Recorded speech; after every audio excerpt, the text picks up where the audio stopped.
And if they have kids that really born with a disability, their kids supposed to be entitled for their parents' social security.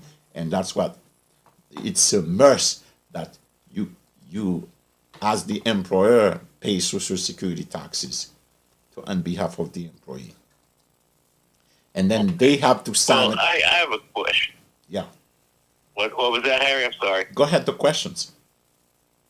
Well, so you said this started in Germany, tax system in Germany in 1889, but wasn't the United States sort of formed because of taxes that were, they were sick of paying taxes over in England, so they came to the States? No, what you have to understand, the system of taxation is different than the system of old age. Taxation with difference between employer and employee to really create the trust funds or the social security number.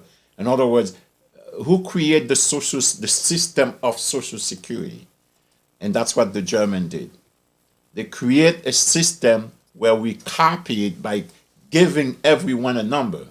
In other words, some country, they don't have a system that control the populations. In other words, that's really give everybody is an identity. So basically, we have 331 million Americans. And then now, if you look at how many Social Security people that's already went to the system that die, and they go recycle, it's maybe like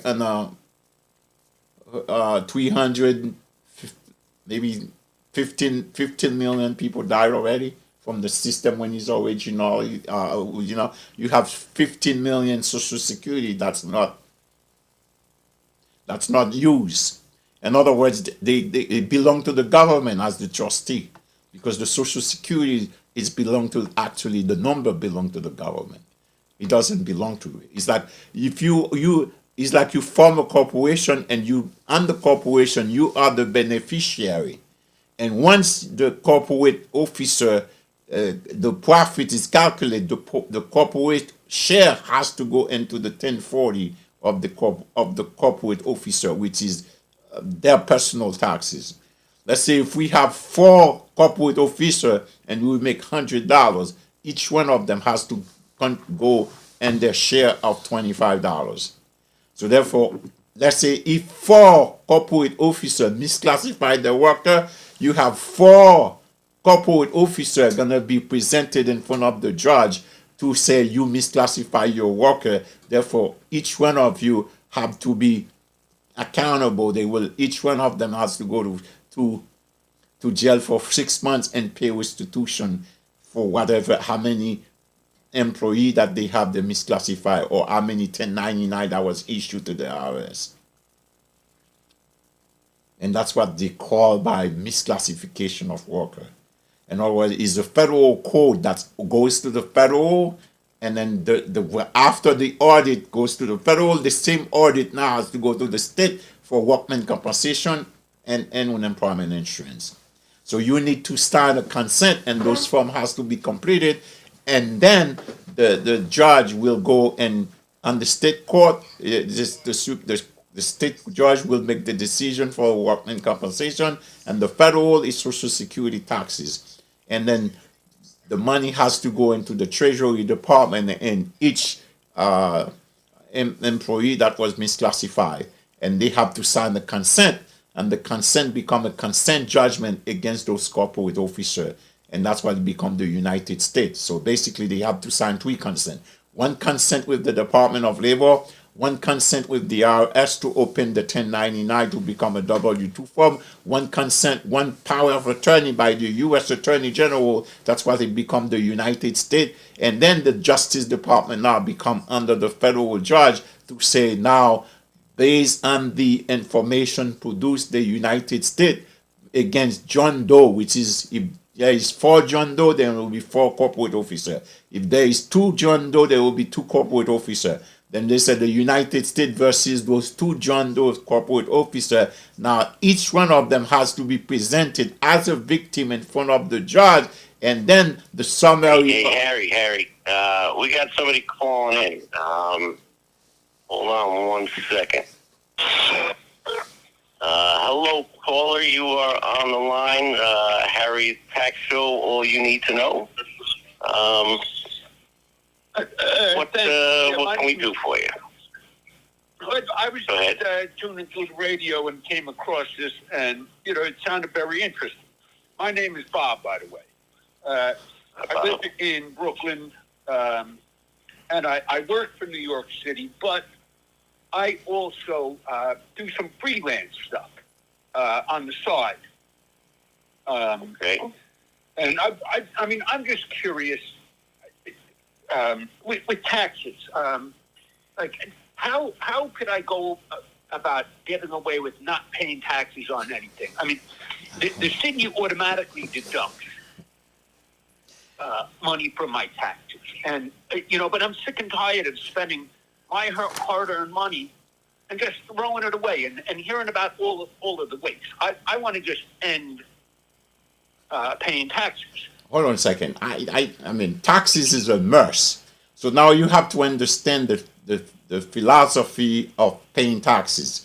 They are taxes that's Social Security taxes. You cannot get away with that because that's come on the table with the relationship of your work.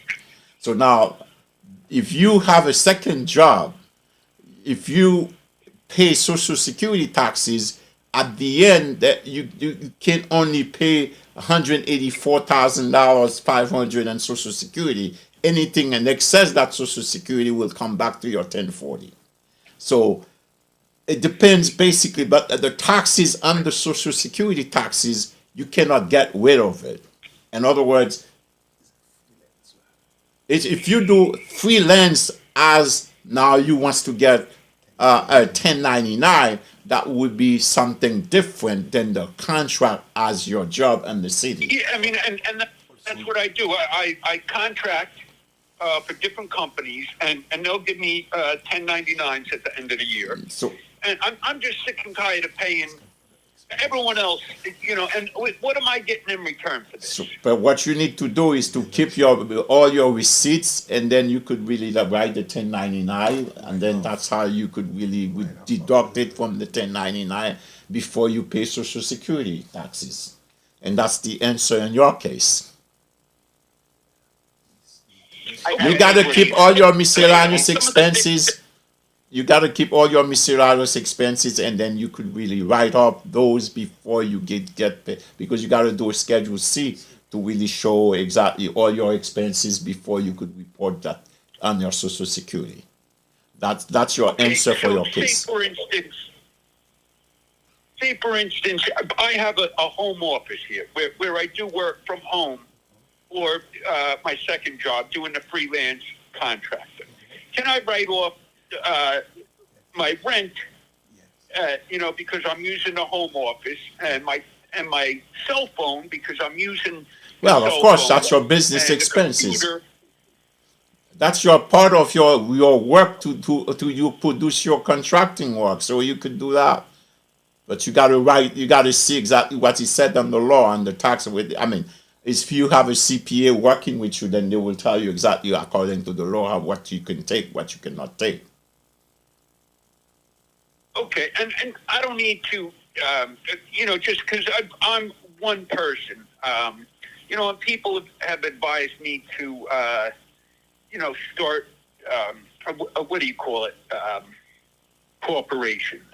Well, you could start a corporation, but remember that you have an obligation that you got to keep the corporation in force, because there is rule of the corporation and the rules in the LLC, so you got to keep them in force.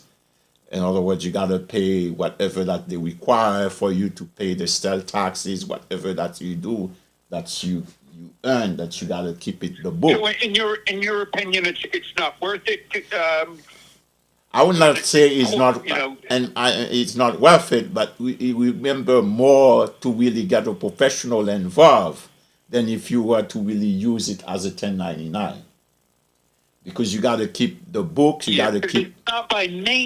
It's not my main source had been, I work for the city of New York, but and in this day and age, everyone needs more money. So I do some freelance stuff on the side. Okay, But what I do you it, out of in my your apartment case, Brooklyn. in your case is I- you could really do a sole proprietorship or you do a LLC, then you could really do the see how much you make. If it's not that much, you could really do it on the side, and I don't know if they give you 1099, then you make the 1099 the LLC. Then Yeah, I get 1099s. I probably do between 30 and 40,000 on a typical year. okay, so that You know, means it's not that much. It's not that much. You could really get a Schedule C for that, and then write it up in the Schedule C. Schedule C. Yeah, and then Let me based on write the this Schedule down. C, then you pay. You seem to be very on top of these things. Mr. Yeah, of Harris. course, that's that. And may I ask where you're from? Actually, I'm from Haiti. Okay, but you were born in Haiti. Okay. Yeah, sure, but I came here at live- early age, and I You went. work now. I went to the accounting school at Pace University, and I actually knows the accounting Okay, system. that's a very esteemed, Yeah, very esteemed school. yeah. So, but Okay. Harry has. So you have an accounting background, but you have a business. I have a business That for the last involves, 34 very- years, and I learned this by doing accounting books. But they have a tax loophole in the system where since 1938, the enforcement mechanics on the Fair Labor Standard Act were being where we have so many clients that victimize on the system. In other words, they sue them personally. In other words, they sue the corporation and they sue the corporate officer personally into the The federal. officers. Oh, okay. And the Yeah, I mean, the IRS is because I try to write some stuff off and whatnot. Like I don't want to get audited. no, that's nothing I to know do. Photoshop. I could always Photoshop up some receipts. You have to keep your receipt, and you have to make sure that your accounting books is to the side, because if anything that is suspicious in terms of the write-up, because it's an accountant that's gonna look at your taxes and gonna say if this is logical and it is not logical. And that's what the rate on the system, you have to understand which one that's logical, which one that's not. Because the accounting principle has to make a sense. It has to be a debit and a credit that's really add up to the liability and the assets. So you can't really write a whole aspect of the 40,000 where you don't have the justification for it. That's what you gotta analyze it to see exactly what makes sense or not. And Okay, now, Mr. Harry, sir. yeah. I was also wondering. I kind of do three jobs. I also sell a lot of stuff on eBay Okay. and another site called Poshmark. Okay. And some of the things that I sell, I'm selling for a loss. Well, I mean, listen.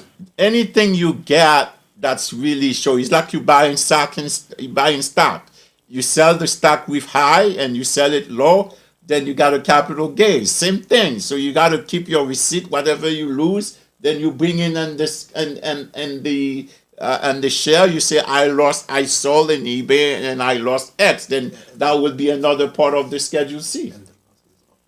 Yeah, So sure. that wouldn't be a capital gain. That would be a loss. No, you have to write up that loss that will offset the amortization. No, there is no amortization there.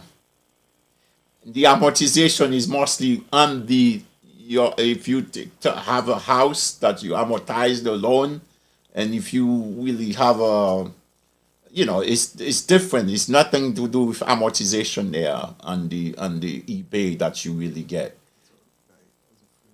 Okay, yeah. So say I sold $50,000 worth of goods, but I only took in $30,000.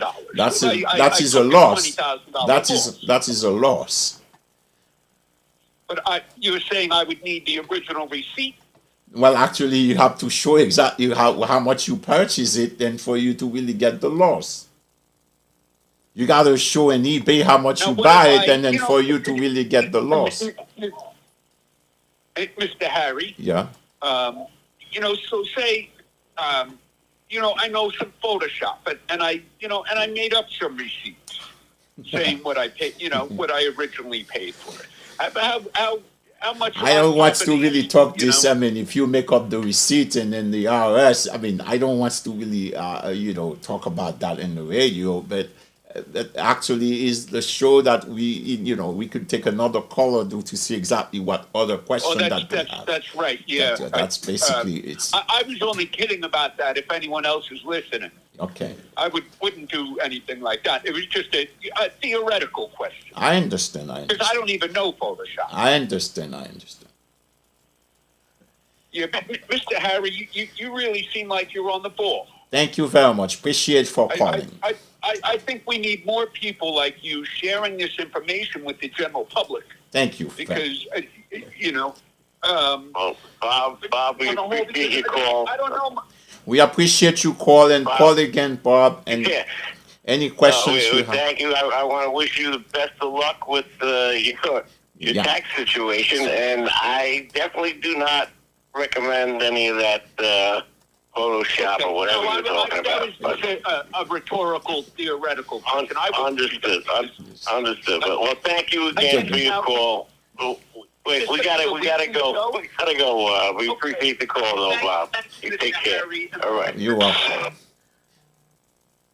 All right. That was interesting. But so the one question I had, and I was just thinking, back during the debate for the presidential campaign, and they were talking about Donald Trump's taxes. And they said, they brought up, well, you seem to make a lot of money, but you don't show that you paid a lot of taxes. And he brought up I'm sorry. I want to catch you up. Did you remember there was what they call and that's come to the Social Security taxes and the law, on the IRS code, they call it Title 26. USC 6103 I1, that's called the law of disclosure. The law of disclosure, what that means is only you can disclose your Social Security. Only you can, and that's what they say Elon Musk violated the 14th Amendment of all the federal employee because he have access to them by sending them letter, because they are the word to be the one to sign a consent by the Attorney General to really open the tax return or even have their job employment to the federal government, because nobody's supposed to have access to the Social Security. Okay, so now the Title 26, 6103, the judge cannot order the corporate officer or the corporation to disclose name, Social Security, date of birth, date of employment. That's not what that's not what the law of disclosure means. That's a violation of the 14th Amendment of the employee and the 14th and the 6th Amendment of the employee and the 14th Amendment of the employer, because you need to have a probable cause in order for you to be in the federal court. So the last time we have questions, it was a federal agency. The judge sentenced the one of the IRS officer to 5 years in jail because they disclosed the President Donald Trump tax return. Because you cannot put in the internet someone named Social Security without their disclosure or without their sign a disclosure to say in front of the judge to say, I disclose my Social Security. And that was basically in the paper, and the agent of the IRS was sentenced by a federal judge 5 years in jail because he disclosed the President of the United States name, Social Security to the general public, because there was a discussion that reason why he did that, but that's a crime. That's a federal crime. So therefore, no one can disclose your name and your social security without your consent, or get a copy of your tax return without sign the consent. And that's what you need to sign the consent. Guess what? That's the reason why the law said before you get to the district court and depose, I am John Doe, and I win my affidavit as the plaintiff for summary judgments, and to support my cross consent must derive as on the tax liability, and the tax liability must say that by the Department of Labor and the IRS, because that's your 1099 that's gonna be presented in front of the judge, because you misclassified. Now you want to change the 1099 to become a W-2 form. And that's what that form called 6103 I-1 as an ex parte motion to bring the corporate officer in front of the federal judge to be arrested. And then they will bring 500 from the audit. Those 500 will be based. Let me read the form to you, because you could really understand it. The form said it's the IRS called 518 under Justice Department. The form 518 said that it has to be expressed on the law that the Attorney General has to present each of the victim in front of the judge, and they have 500. You have to have 500 consent, 500 power of attorney, 500 social security, 500 victim has to be swear and deposed. They have to be swear and get an Attorney General's office. And this is the form. They call it Order to Disclose Return Information. The United States District Court and the District of, you got to put the case number, the United States of America versus John Doe grand jury number. That's how they get the grand jury number. Without that probable cause, without the tax liability, you cannot get a case number. In other words, let's say if they get a case number against Harry's Nurses Registry and Harry Dovillier, that's a violation of the 14th Amendments, because you need to have a tax liability, and the IRS and the Department of Labor combined. And with that, you have to have an Attorney General's to have a power of attorney 2848.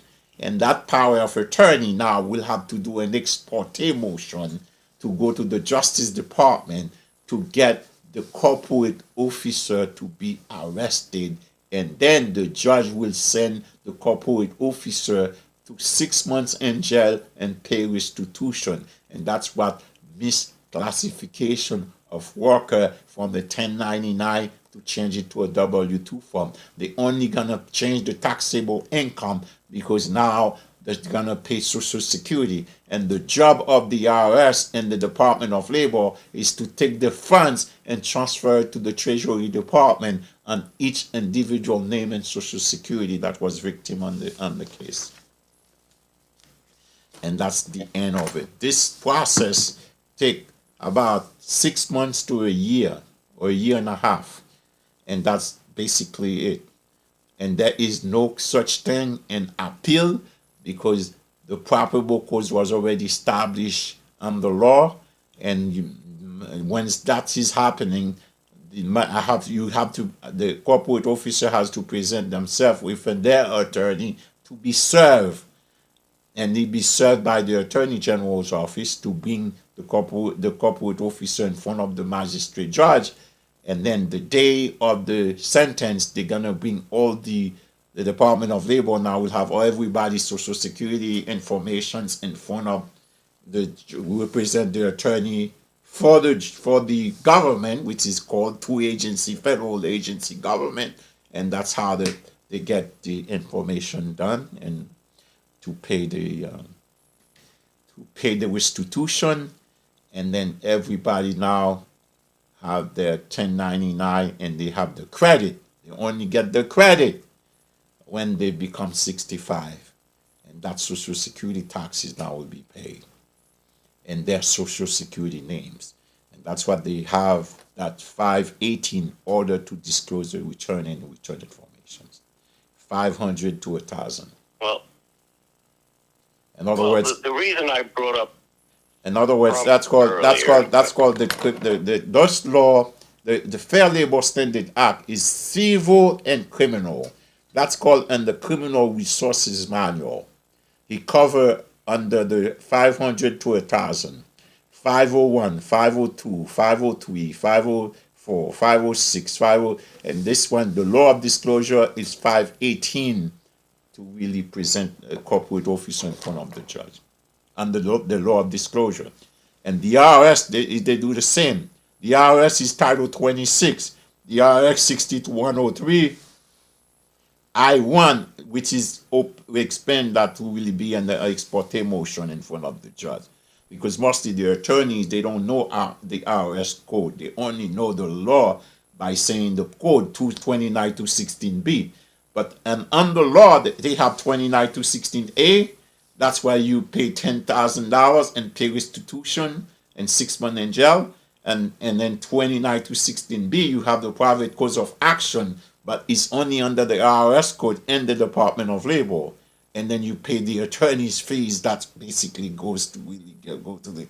And then the law said the 29 to 16C that you take the money and send it to the IRS. And then the 29 to 16D say you have to be 18 in order for you to start working. If you're 14, you violate the law, because you cannot put someone at 14, 15 years and paying social security tax because you're still a kid and your parents social security. Well, you can't. What if you're 16? I mean, you got. That's what they said. You got to be 18 on the application, and the application you got to be 18 in order for you to be a U.S. citizen, in order for you to start working. We don't make the law. The law is written already. I don't want to tell you if they're 17 they can work, because the law said it's 18. And the application, they said, are you 18 years old and a resident of the United States? So you got to say yes. If you're 18, then you complete the application. Then the employer has the right to check your name and your social security to see if it's you. That's called e-verify to the federal government, because they have to verify your name and your social security to see exact the person, date of birth, and their social security match. The federal government, because they call it under the Homeland Security. Because a lot of people come to this country, they don't have a social security. So therefore, they need to have that number add up to their name. And that's what they call identity. Because if your identity is not match your name, then the employer has the obligation not to hire you, because you're not telling the truth. After September 11, they come with what they call by the Homeland Security. The employer obligation is to verify the employee. Okay. Now, so when it comes to Social Security, how long do you have to pay in order to get out? So you could pay what 10. Happens if you could pay for 40 quarters. I believe 40 quarters, which means 10 years. Then at least you fully vested in Social Security. But the maximum you could pay now is $184,500, and the maximum you could get. Then if you have two jobs, like the gentleman who called before, some nurses who work two jobs, some doctors who have two jobs, and they don't get to 1099, they get a W-2 form. Then when they reach that top, which is $84,500, 184,500, and that the difference of the Social Security goes to excess Social Security that they came back to them at and the 1040 after they get the taxes on the taxable income. So basically, it's two steps: a step by putting it in, and a step to really add the two of them, the two jobs, to really get the excess of Social Security. And that will be added from the federal taxes come down, and they will be added into it. That will be coming back in your return. So let me make sure I'm getting this right. There's a cap on the amount of taxes. If you have, hold on a second. Like the gentleman who called before, he has a freelance that he make 40 grand on the 1099, and he has eBay business he does, and he has his job for the city. He has three types of income. So now let's say if you're a doctor, you work in two hospitals instead of have a hospital in the office. Or if you're a nurse practitioner, if you are a nurse and you have two jobs, your job could give you 100,000, the other job give you another 100,000. When you combine the two, the total Social Security you could pay is 184,500. The difference that you pay, let's say if you make 300, and the difference that you pay, that Social Security will come back to you, not as Social Security benefits, but as excess of Social Security that you pay during the taxable year. You got it? For the year. For the taxable year. Let's say from January 1st of 2025 to December 31st of 2025, then you get excess Social Security. If you pay federal taxes 20,000, then your taxable is, let's say, 10,000. Then you pay that other 10,000 will add the Social Security, excess Social Security, your income, your refund probably 16,000. Let's say, for instance, your excess Social Security 6,000, your refund is 10,000 because you contribute 20,000, and then now your refund will be 16,000. I give you an example.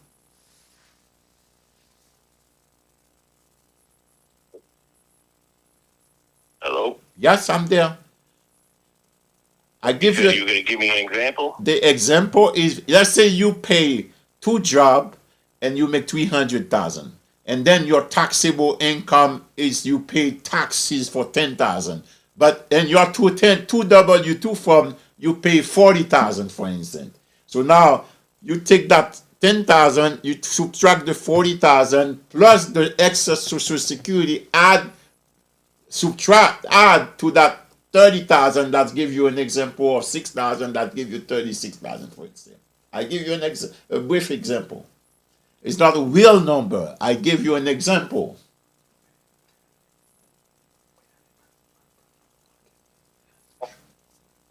Okay. Now, is there a lifetime cap, or just as long as you're working? This is Social Security. There is no. Every year the Social Security increase. In other words, right now, the maximum you could get in Social Security is $5,180, for instance. So, but there is a cap you have to pay. You cannot pay excess of the cap. That's what I give you example. If you have two jobs, and then under two jobs they withheld Social Security taxes, then that's called, when after you add the two job W2 form from the computer, and then when you transfer it to go to the 1040, he will add the two job. Let's say the two job is add to 300,000, and then you have, all the expenses, whatever that's coming down, and your taxable income is 200,000, and then the taxes and taxable income